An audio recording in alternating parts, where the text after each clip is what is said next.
Assalamualaikum warahmatullahi wabarakatuh. Waalaikumsalam warahmatullahi wabarakatuh. Selamat pagi teman-teman yang berbahagia. Pertama-tama marilah kita panjatkan puji syukur kepada Allah Subhanahu wa taala karena telah memberi rahmat, kesehatan dan keselamatan sehingga kita dapat melaksanakan presentasi melalui Zoom pagi ini. Sebelum membahas diskusi kami hari ini, perkenalkan kami dari kelompok 3. Saya Rosi Asyikinasih, nomor absen 28 sebagai moderator. Dan juga teman saya yaitu Saya Rehan Alif Fatur Rahman, absen 27 sebagai presenter. Dan saya Sandrina Yuan Kurniasari, absen 29 sebagai presenter. Saya selaku moderator akan membimbing jalannya diskusi ini. Rangkaian acara yang kita lewati pada diskusi kali ini, yang pertama yaitu pembukaan. Kemudian dilanjutkan dengan penyajian materi yang akan disampaikan oleh presenter. Dan yang terakhir yaitu penutupan. Bagi teman-teman, kita langsung ke acara pertama. Marilah kita mengucapkan basmalah bersama-sama. Bismillahirrahmanirrahim. Selanjutnya adalah penyajian materi. Saya serahkan kepada presenter kami. Kepada presenter dipersilahkan.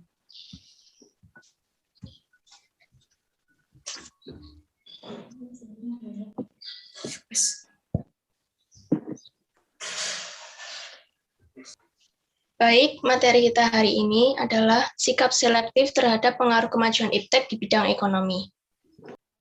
Ilmu pengetahuan dan teknologi atau sering disingkat menjadi iptek adalah merupakan sumber dan wadah yang mana informasi didapat. Dengan adanya kemajuan iptek inilah, seseorang akan lebih mudah melakukan aktivitas di berbagai bidang, sebut saja seperti bidang ekonomi, politik, pendidikan, dan lainnya. Oleh karena itu, penting untuk masyarakat dapat bersikap selektif dalam menghadapi arus iptek. Nah, pada kesempatan kali ini, khususnya di bidang ekonomi.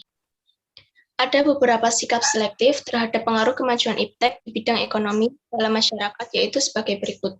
Yang pertama, menciptakan dan mendukung berkembangnya ekonomi kerakyatan, di mana dapat mendukung tumbuh berkembangnya ekonomi kerakyatan yang mana juga berasaskan kekeluargaan di dalam kehidupan masyarakat tersebut.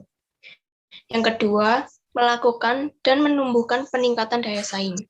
Semakin mendorong adanya suatu peningkatan dalam daya saing Indonesia di kancah dunia internasional, serta dapat menjadi perhatian dan bersaing dalam bidang ekonomi. Nomor 3, mencintai produk dan barang lokal di dalam negeri. Begitu juga dalam mendorong semakin muncul tumbuh berkembangnya sikap-sikap yang mencintai dan rasa bangga terhadap hasil karya atau produk dalam negeri. Nomor 4, berpartisipasi dalam meningkatkan komoditas ekonomi. Ikut dalam partisipasi serta upaya untuk meningkatkan komoditas ekonomi yang bermutu dengan jumlah dan pasokan.